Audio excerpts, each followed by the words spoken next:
Ah, freedom. Wouldn't it just feel great to do whatever you want? Isn't that what freedom is? But what if you don't really choose or control what you want? So, a lot of philosophers, Stoics, Buddhists, Kantians, and others, have argued that actually it's mastering or controlling your desires that makes you free, not acting on them. This is sometimes boiled down to a slogan: freedom is discipline. Discipline equals freedom. But is it true? Stay tuned to find out why not. Okay, let's start at the beginning. Aristotle said philosophy begins with wonder. I say it begins with a joke. So Plato, a horse, and an attorney walk into a bar. No, wait, forget Plato. A horse and an attorney walk into a bar. The bartender says, "Why the long face?"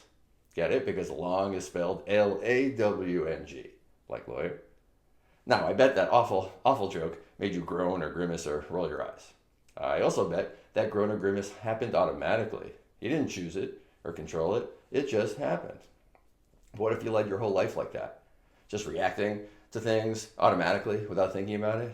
And Plato, actually Plato's will stay this time, compares our emotions and impulses to wild horses.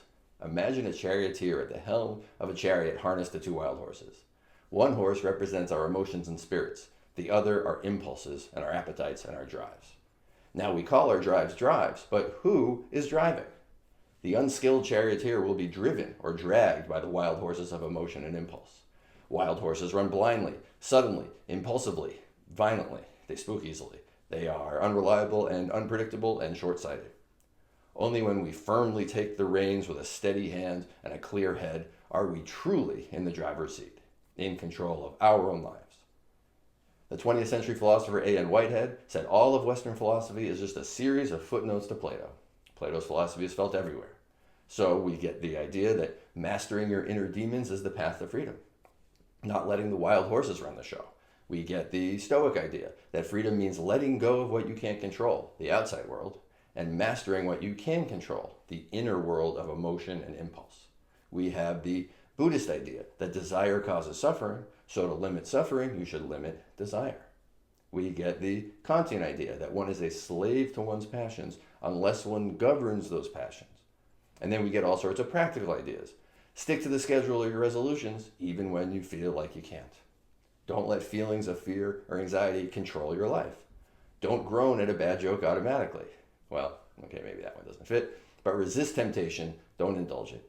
Have the resolve to do what you know you need to do and take charge. In a phrase and a slogan, freedom equals discipline. But is it true? Does freedom really equal discipline? I'll do a deeper dive into the philosophers I just mentioned in future videos. But for now, here's the short answer. No. No, it's not. One reason is that in a dictatorship, dictatorships have plenty of disciplined soldiers. A dictatorship is not a free country, ergo, being disciplined in a dictatorship does not make you free. But maybe I'm being unfair. You're being unfair, I hear you say. Maybe when we say free, as in free country, we mean something different than when we talk about controlling the wild horses of emotion and impulse. Okay, but then maybe it's misleading to say discipline equals freedom. Because when I hear freedom, I think free country, not early to bed, early to rise, or even giddy up or hold your horses. But maybe you still think I'm being unfair. When you think soldiers in a dictatorship, you think externally imposed discipline. You think conscription and threats and force, coercion. True discipline, you might think, doesn't come from a drill instructor or any outside force. External discipline, you might think, isn't real discipline. True discipline comes from within. It's an internal force. Okay, but then maybe it's more accurate to say self-discipline equals freedom. Slightly less catchy, more characters, but more precise, more accurate. But still, we have to be very careful here. Because, hypothetically, we wouldn't want to say that someone who is brainwashed into being disciplined has self-discipline. They might think they do, but really they don't. They've just internalized what someone else has told them. Yes, it might feel like self-discipline, but that's because in this example, myself has been co-opted, controlled, and manipulated by outside forces that have tricked me into thinking I'm following my own orders. It's like the sales trick, right, that a good salesman knows. Make the customer think it's their great idea to buy the product, and they won't feel suckered into it. So even if self-discipline is freedom, we have to be very careful about what we consider the real self. Because sometimes what we think is the real self is just someone else's product. It's not self-determination if my self has been determined from the outside. So let me briefly summarize the two problems here.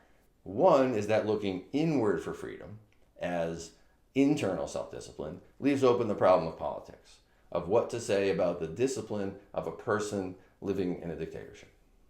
The second is making sure self-discipline really involves the real self, not just the appearance of one. Let me give you two last illustrations from the ancient world. My buddy, the 2nd century Christian writer Tertullian, asked a now famous question. What does Athens have to do with Jerusalem? He meant that the pagan philosophies of ancient Greece, the ideas of Socrates, Plato, and Aristotle, should not be mixed or confused with the divine revelations of the Hebrew and Christian Bibles. Well, if I may, I will ask a similar question. What does Sparta have to do with Athens? Sparta was the ancient Greek city-state known for its militarism. It prized physical discipline and military prowess at all costs. It was a dictatorship that allowed no debate over how life should be lived. Athens, on the other hand, was the ancient Greek city-state known for its democracy. It prized citizen participation in both government and law. Athenians were free to speak their mind about matters of public life and to make the important decisions about how to live. So just as one can ask whether Athens or Jerusalem represents truth, with a capital T, one can ask whether Athens or Sparta represents freedom, with a capital F. The word yoga derives from the Sanskrit meaning to join or unite. The idea is that through the discipline of yoga, the self will be joined or united with the cosmos or the universe at large. Is that freedom? Now, before you answer, know that the word yoga also has the sense of joining or uniting via a harness or yoke. In fact, the word yoke, as in the wooden bar placed on the necks of two cattle to join them together so they can pull a plow, shares the same root word as the word yoga.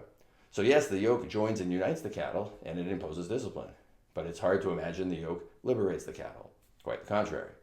Right? The yoke is an ancient metaphor of oppression for a reason. Yet, some animals don't even need a physical yoke. If you domesticate or break them early on, they'll internalize the discipline. They'll behave because the yoke is in their minds. John Stuart Mill said, "The yoke is naturally and necessarily humiliating to all persons except the one who is on the throne." So be careful. We all want to think we're the charioteer or the one on the throne, but let's make sure we're not really the horses or the cattle with a yoke on our necks, because then we'd really have egg on our face. Yoke, you see. So any comments, questions, concerns, angry fists? Let me know in the comments. And remember, friends, it doesn't take much discipline to lift that finger or mouse and hit those like and subscribe buttons. So like and subscribe for more answers to all your philosophical questions. See you next time, friends. It won't be long.